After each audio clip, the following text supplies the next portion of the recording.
미국 50개의 주, 2개의 대양, 그리고 확정된 국경선. 하지만 그게 꼭 사실이 아닐 수도 있습니다. 만약 국경선이 실제로 완성되지 않았다면 어떨까요? 워싱턴이 다음으로 원하는 곳 중 하나가 아직 미국 땅이 아닐 수도 있습니다. 그런데 왜 미국은 이미 그린란드를 자기 땅처럼 대할까요? 그리고 솔직히 말해서 베네수엘라 이후로는 뭐든지 가능하죠. 북대서양의 섬을 한번 보세요. 인구는 적고 자원이 풍부하며 미국의 미사일 방어와 북극 전략에서 빠르게 중심적인 위치를 차지하고 있습니다. 이것은 그린란드가 영토를 확장하지 않고도 미국이 영향력을 넓히는 현대적 시험 사례임을 의미합니다. 그린란드는 텍사스의 3배 크기이지만 인구는 미국의 작은 마을보다도 적습니다. 그리고 러시아와 미국 사이에서 가장 짧은 미사일 경로 바로 아래에 위치해 있습니다. 2026년 1월 현재 그린란드는 여전히 덴마크 왕국 내의 자치령입니다. 그린란드는 2009년부터 자치권을 가지고 있지만 외교와 국방은 덴마크가 담당하고 있습니다. 실제로 그린란드에는 미국의 최북단 군사기지인 페투피크 우주기지가 있습니다. 수십 년 동안 페투피크는 북극을 지나가는 탄도미사일을 탐지하고 러시아 북부 함대를 면밀히 감시하는 거대한 귀 역할을 해왔습니다. 페투피크가 이렇게 중요한 이유 중 하나는 북극이 예전만큼 멀지 않기 때문입니다. 미사일 시대에는 거리가 덜 중요해졌습니다.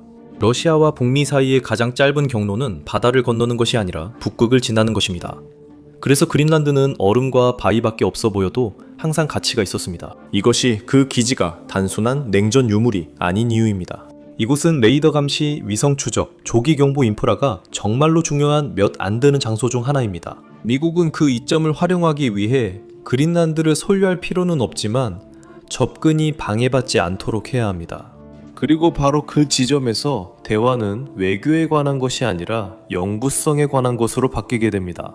하지만 최근 몇 년 동안 미국은 다른 것에 집중해왔습니다.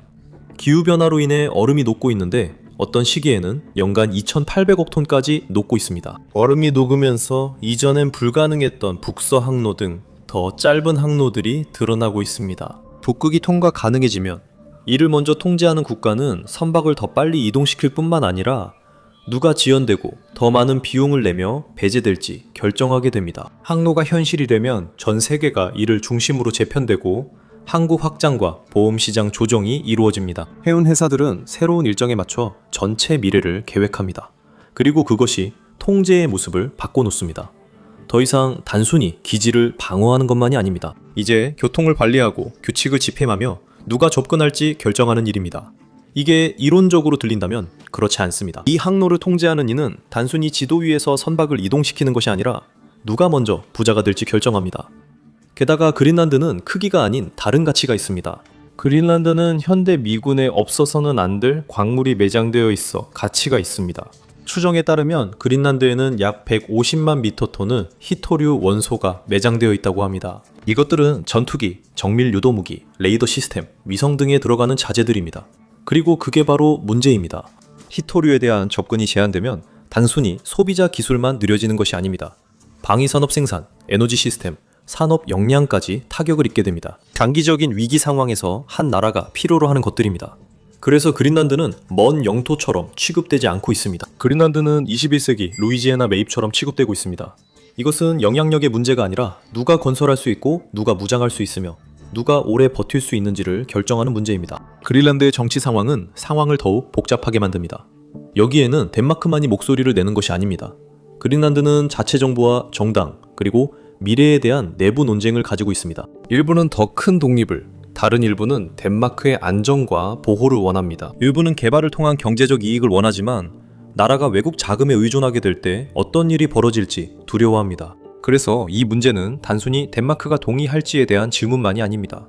전략적 논리가 점점 더 강해지기 시작하면 그린란드가 계속 거절할 수 있을지에 대한 문제이기도 합니다. 현대의 점령은 군대가 아니라 계약, 인프라, 의존에서 시작되기 때문입니다. 어느 날이 되면 가장 중요한 결정들이 더 이상 현지에서 내려지지 않게 됩니다. 그것이 바로 조용한 형태의 확장입니다. 서류상으로는 변함이 없지만 그 이면의 현실은 달라집니다. 그린란드를 차지하려는 움직임은 단순한 부동산 거래가 아닙니다. 그것은 생존을 위한 필수 조건으로 여겨집니다. 코펜하겐에 전하는 메시지는 분명합니다. 그들은 미국이 원하는 것이 있습니다. 이것은 루이지애나 매입과 같은 사고방식입니다. 다만 더 많은 미성과 혹독한 추이가 더해졌을 뿐입니다. 반응은 즉각적이었습니다. 덴마크는 중대한 신뢰 위반이라고 밝혔고 유럽 지도자들은 나토 단계를 미치는 영향을 재평가 중입니다. 그러나 워싱턴에서는 계산이 단순합니다. 전략적 가치는 너무 높고 이를 중단하는 데 드는 비용은 그보다 더 큽니다. 미국이 북극권의 외딴 섬 때문에 갑자기 나토와의 우정을 위험에 빠뜨릴 의향이 있을까요? 그리고 어떻게 상황이 여기까지 오게 된 걸까요? 이유를 이해하려면 미국의 성장 속도를 살펴봐야 합니다. 미국은 자신들이 무엇을 사는지 알고 있어서 확장한 것이 아닙니다. 미국이 확장한 이유는 누가 먼저 그 땅을 살지 모른다는 두려움 때문이었습니다. 초창기 미국은 초강대국이 아니었습니다. 미국은 대서양 연안의 좁은 땅이었고 그곳을 운영하던 사람들은 아주 단순한 믿음을 가지고 있었습니다. 공간을 비워두면 누군가, 보통은 경쟁 제국이 그 자리를 차지하게 됩니다. 그래서 미국은 1803년에 루이지애나를 1867년에 알래스카를 샀던 것입니다. 서류상으로는 쓸모없어 보이던 것이 실제로는 매우 소중한 자산이 되었습니다. 자원, 위치, 그리고 바다를 향한 방어선이죠. 그리고 이것이 대부분의 사람들이 미국의 팽창에 대해 이야기할 때 놓치는 부분입니다. 거의 정복으로 시작하지 않습니다. 항상 안보로부터 시작합니다. 먼저 정당화되고 다음으로 접근이 허용되며 이어 영구 기반 시설이 구축되고 마지막에 정상화됩니다. 법적 지위는 나중에야 따라잡게 되며 때로는 수십 년이 지난 후에야 이루어집니다. 국가는 먼저 기능적으로 팽창하고 서류 작업은 그 다음입니다. 그래서 그린란드 같은 곳은 극적인 합병으로 시작할 필요가 없는 것입니다. 그것은 합리적인 단계들로 시작될 것입니다. 더 많은 접근, 더 많은 투자, 그리고 더 많은 안보 협력으로 말이죠. 그리고 그것이 정상으로 받아들여지면 마지막 단계는 더 이상 침공처럼 느껴지지 않습니다. 그냥 형식적인 절차처럼 느껴지죠. 그게 바로 위험입니다. 지도는 한 번에 바뀌지 않습니다. 조용히 바뀌죠. 1800년대 미국은 먼로 독트린을 이용해 유럽에 개입하지 말라고 경고했습니다. 2026년에는 현대판 방식이 항상 선언을 필요로 하진 않습니다.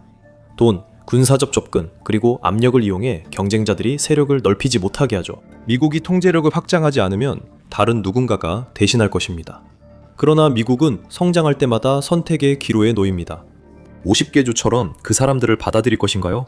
아니면 자치령인 푸에르토리코나 괌처럼 대할 것인가요? 군사 전략가들에게 카리브해는 서반구로 들어가는 관문입니다. 실제로 누가 열쇠를 쥐고 있는지 지도를 보면 북극이 놀라운 선택이 아니라 논리적인 다음 단계처럼 보입니다. 이상한 운명의 장난처럼 미국이 해상 국경을 확장하고 싶을 때마다 결국 덴마크에 수표를 써주는 경우가 많았습니다. 2026년 그린란드 추진 이전에는 1917년에 미국령 버진 아일랜드, 세인트 토마스, 세인트 존, 세인트 크루아를 약 133평방마일에 걸쳐 구입한 일이 있었습니다. 당시 미국이 그 섬들을 원했던 이유는 해변이 더 필요해서가 아니었습니다. 1차 세계대전이 벌어지고 있었기 때문이었습니다. 또한 독일은 카리브해를 유보트 주둔지로 삼으려 했습니다. 미국은 덴마크에게 3개의 섬을 대가로 금으로 2,500만 달러, 오늘날 가치로 7억 달러가 넘는 돈을 제안했습니다. 그곳을 점령하는 건 학교 관리나 도로 포장이 목적이 아니라 다른 이가 차지하지 못하게 하려는 겁니다. 그런데 미국이 그렇게 땅을 잘 차지한다면 왜 50개 주에서 멈췄을까요? 20세기 종단이 되자 워싱턴은 강경한 국경이 비용이 많이 든다는 걸 깨달았습니다. 그래서 미국은 보이지 않는 국경을 완벽하게 다루게 되었죠. 이건 책임 없는 통제입니다. 달러, 군사력, 그리고 안보를 이용해서 푸에르토리코나 카리브해 같은 곳을 관리하지만 국기에 별을 추가하지는 않죠. 예를 들어 푸에르토리코를 보세요. 푸에르토리코는 세금을 내고 달러를 사용하며 전쟁에 군인을 보내지만 그들을 지휘하는 대통령을 뽑을 수는 없습니다. 이것이야말로 완벽한 확장 방식이죠. 필요한 안전과 영토를 얻을 수 있습니다. 해군기지의 중요한 위치를 확보하고 무역도 할 수 있습니다. 하지만 더 중요한 건 복잡한 민주주의 문제를 신경 쓸 필요가 없다는 점이죠. 이것이 미국의 미래를 보는 방식입니다. 바하마, 터크스 앤 케이커스, 심지어 히스파니올라의 일부 지역이 등 미국은 점령하기 위해 굳이 국기를 꽂을 필요가 없습니다. 이런 곳들이 워싱턴의 영향권 안에 머물도록 하기만 하면 됩니다. 더 거슬러 올라가 보면 해군이 말하는 해상 요충지를 볼 수 있습니다. 쿠바와 아이티 사이의 윈드워드 해협은 가장 좁은 곳이 약 50마일입니다. 도미니카 공화국과 푸에르토리코 사이의 모나 해협은 약 60마일입니다. 그리고 미국이 이곳들을 통제하면 서반구의 주요 경로를 장악하게 됩니다. 미국만, 즉 이전의 멕시코만에서 나오는 모든 석유 한 통 한 통이 이 경로를 지나게 됩니다. 유럽에서 출발해 아메리카로 들어오는 화물선들, 그중 상당수가 이 동일한 해협을 통과해야 합니다. 이 사실을 알게 되면 왜 카리브해가 항상 다르게 취급되어 왔는지 이해할 수 있습니다. 이것은 영향력이 아니라 물류 통제입니다. 이 해협을 지배하는 자는 무엇이 자유롭게 이동하고 무엇이 지연되거나 검사받거나 우회하게 될지, 비용 문제로 배제될지 결정할 수 있습니다. 에너지, 무역, 군사 이동에 영향을 줍니다. 이것은 증원군이 대양을 얼마나 빨리 이동하고 선박이 중앙아메리카나 남아메리카 북단 위기에 얼마나 신속히 대응할 수 있는지를 결정합니다. 그래서 카리브해는 미국이 힘을 투사하는 곳일 뿐만 아니라 이동의 규칙을 통제하는 곳이기도 합니다. 그리고 현대 세계에서 이것은 더 멀리 떨어진 곳에도 영향을 미칩니다. 왜냐하면 세계 무역은 단순히 대양에만 의존하는 것이 아니라 예측 가능한 병목 지점에 의존하기 때문입니다. 하나의 병목 지점이 무너지면 그 이후의 모든 것들이 더 비싸집니다. 그래서 카리브해는 미국 경제를 세계 다른 지역과 연결하는 항로를 통제하는 것과 관련이 있습니다. 미국은 200년 동안 카리브해를 폐쇄된 바다로 만들기 위해 노력해왔습니다. 하지만 오늘날 그 통제의 수단이 변화하고 있습니다.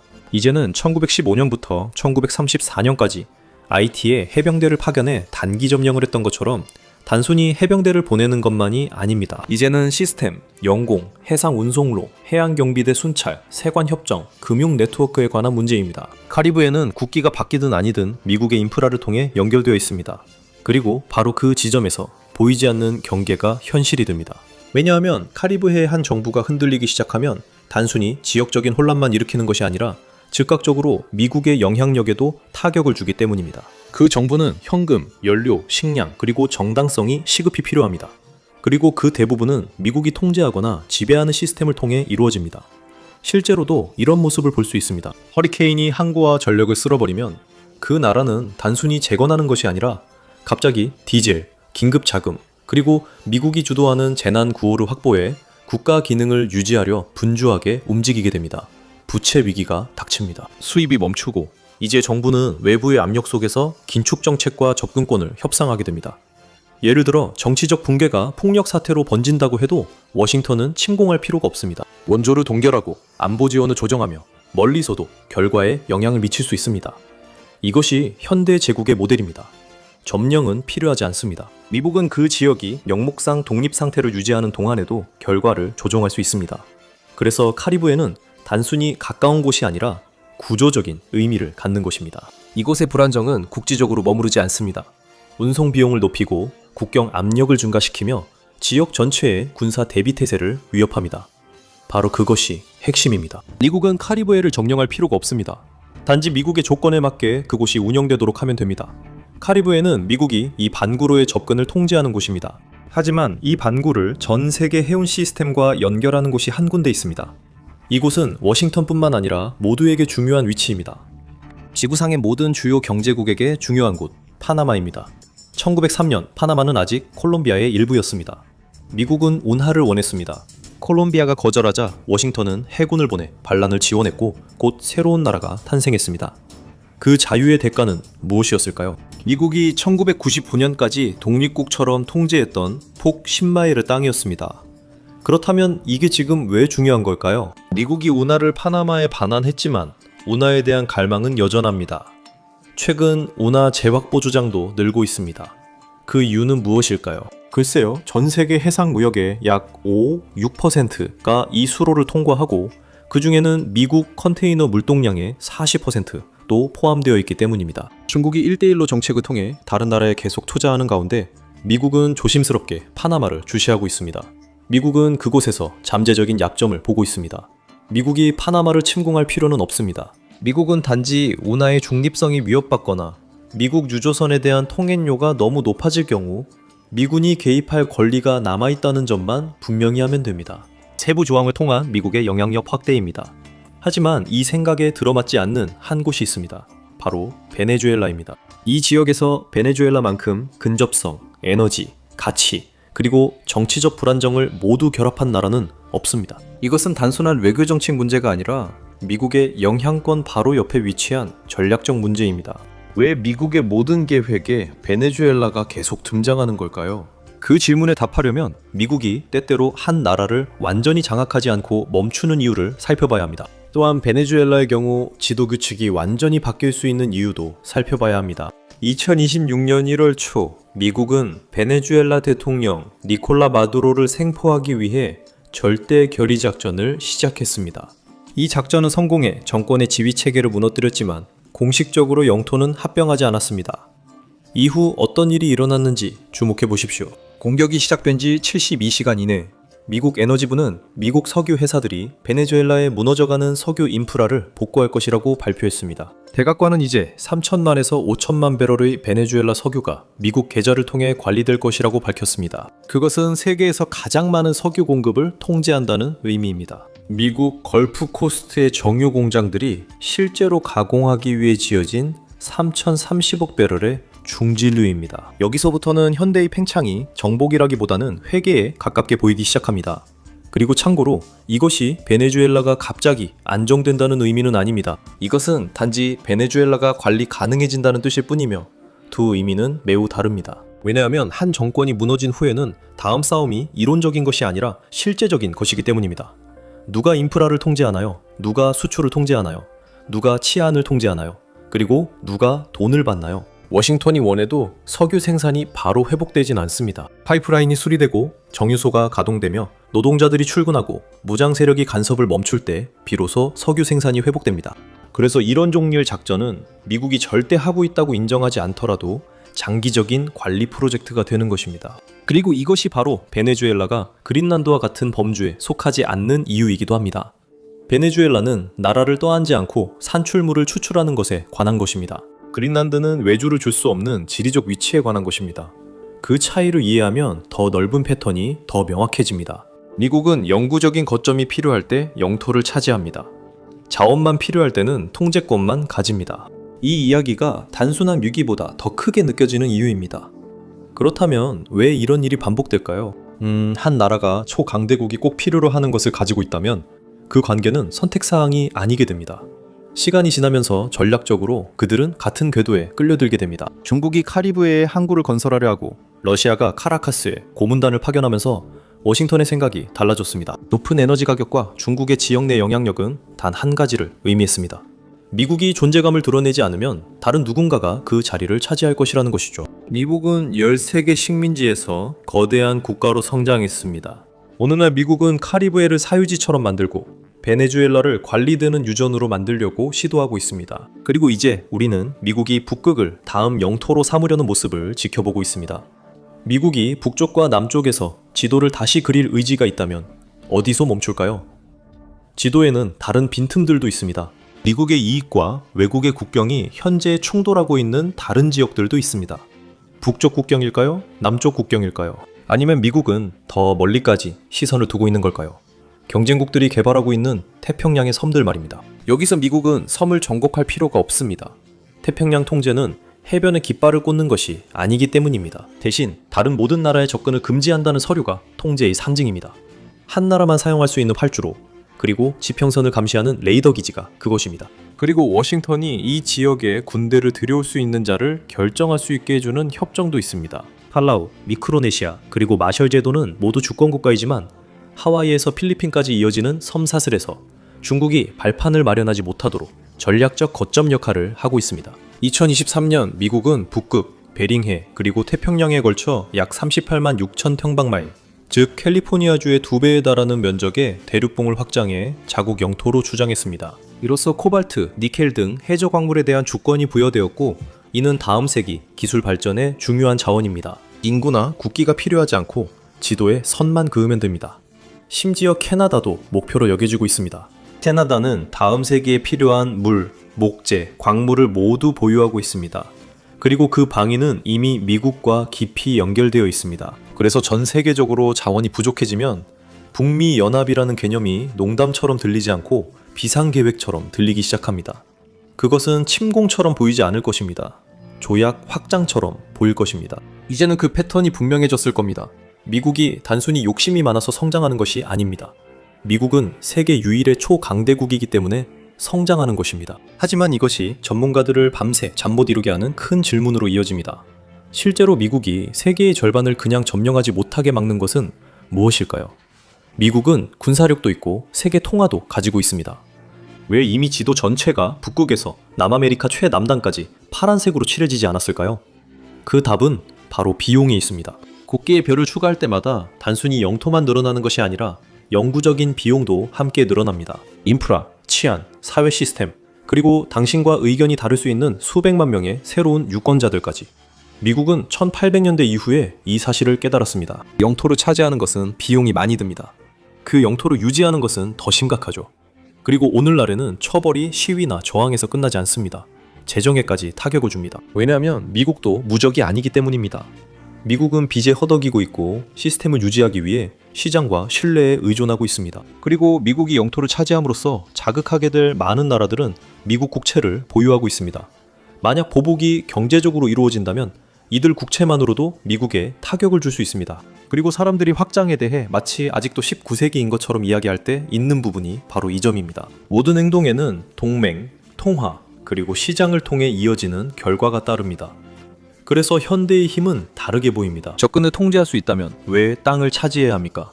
그 나라의 돈과 경로 그리고 시스템을 통제할 수 있다면 왜 직접 점령해야 합니까? 이것이 바로 미국의 규모에 대한 진실입니다.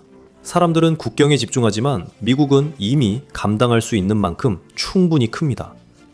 단지 여러분이 익숙하게 보는 지도에는 그렇지 않을 뿐입니다. 하지만 진짜 질문은 미국이 한번 소나기에 넣으면 과연 누가 그 영향력에서 벗어날 수 있느냐는 것입니다. 오늘 저와 함께 해주셔서 감사합니다. 영상이 재미있으셨길 바랍니다. 이런 영상을 더 보고 싶으시다면 구독과 알림 설정을 부탁드립니다. 정말 큰 힘이 됩니다. 감사드리며 다음 시간에 맵팩에서 뵙겠습니다.